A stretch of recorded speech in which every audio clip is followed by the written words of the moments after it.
All right, good afternoon, everybody. Thank you for letting me speak here at the meeting, Assistant Manager meeting today. Today I just want to talk about a new concept that has really come into the business world the last few years. It's called the 1-minute manager, and it was developed by two psychologists about in the 80s, and it hasn't really taken flight until probably about 5 years ago. This is when the concept really kind of took its way into the Fortune 500 world. So once again, it's called the 1-minute manager. And what its goal is to replace the idea of the yearly reviews, because usually you sit down with your manager and they tell you about good things and bad things you've done over the last year, but really how are you supposed to remember all the good things you did? If your manager brings up the one bad thing that you did in November, your reviews in February, how are you supposed to remember that, and how are we supposed to build as people and as employees to betterment the company? So with that, I do want to dive into just the brief basics of the 1-minute manager. And there is a book written, The 1-Minute Manager, is by Spencer Johnson and Keith Blanchard.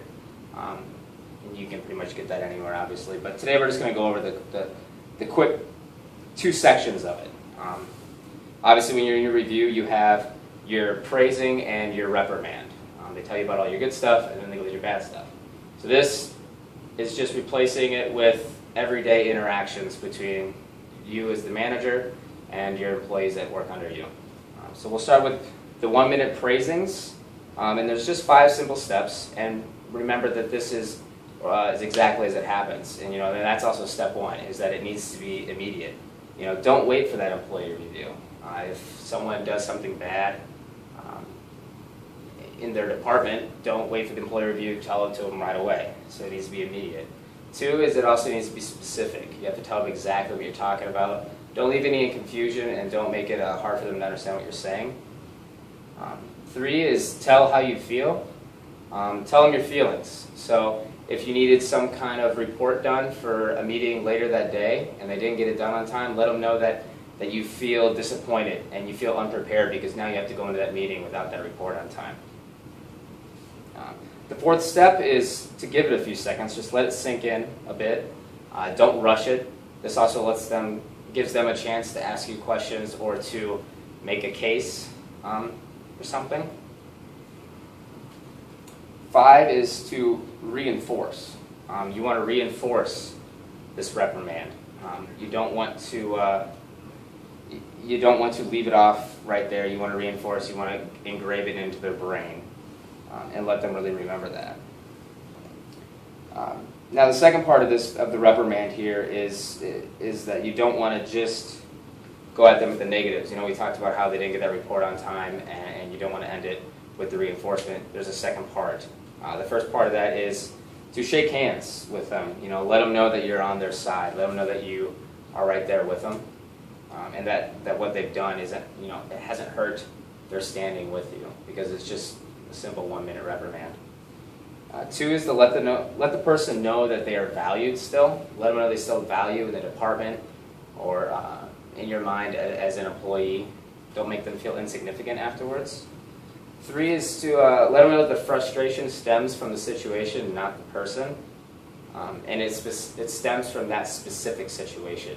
We don't want to do chain reprimands where they do something wrong and you tell them what they did wrong and you're talking about things they've done in the past wrong. We want to keep it positive. We want to keep the emotions flowing the right way. And the final step of the 1-minute reprimand is to know that when the reprimand is over, it's over. That's it. You don't bring it up again. You don't bring it up 2 days from now, 2 weeks from now.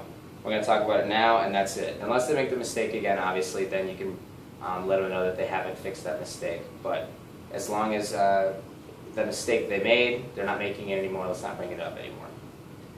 So that was the 1-minute reprimand. The second part is the 1-minute praisings. So obviously you're probably going to see more of the 1-minute reprimand right away. That's what a lot of managers build this 1-minute manager philosophy off of. But let's not forget the 1-minute praisings. Too many times we talk about managers going around the workplace and trying to catch people doing bad things. But I think every once in a while it's okay for a manager to go around and try to catch their employees doing good things. Sneak around the office and catch them doing good things and give them these 1-minute praisings. First of all, the first step of the 1-minute praising, and this is going to sound really familiar to the 1-minute reprimands, but the first step is that it needs to be immediate. Don't wait for that employee review, tell them they're doing a good job, bring up that good situation right away. Second step is be specific. Just like with the 1-minute reprimand, we want to tell them exactly what we're praising them for this time around, just so there's no confusion, and they know exactly what you're talking about.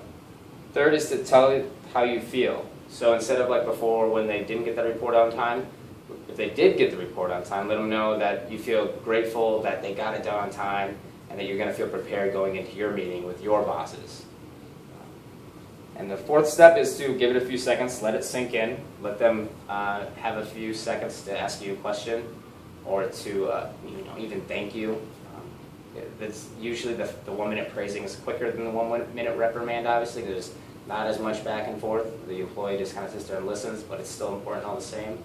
And the fifth step of the 1-minute praising is to reinforce, just like with the reprimand. We want to reinforce instead of the bad thing. The bad thing the previous time, this time we wanted to reinforce the good thing that we did. We want to let them know how, thank you for getting that report done, now I'm going to be ready to go. Let that be the last thing that they hear, is the thank you, and how much you appreciate what they've done.